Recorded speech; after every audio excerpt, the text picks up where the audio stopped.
Les pays en développement ont du mal à accéder au financement climatique du fait de la barrière linguistique.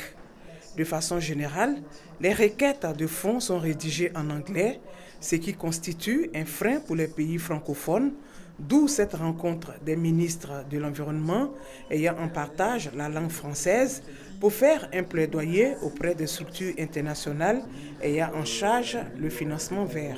Tout le plaidoyer est de porter justement sur l'accessibilité des pays francophones aux finances climat, en vue de financer les projets du changement climatique qui sont essentiels pour des pays vulnérables comme la plupart des pays francophones. Il faut renforcer les capacités de nos collaborateurs.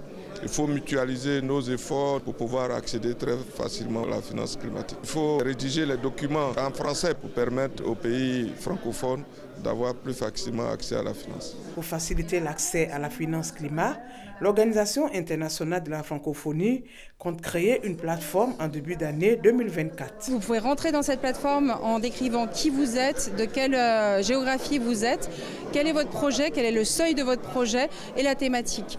Et l'objectif, c'est de vous guider, pas seulement sur le Fonds vert pour le climat, mais également peut-être au Fonds d'adaptation ou à d'autres mécanismes comme la Banque africaine de développement ou autres. Lors du sommet de la francophonie à Djerba en 2022, les États membres ont adopté une déclaration soulignant l'importance pour les parties de valoriser la langue française dans les instances internationales de prise de décision.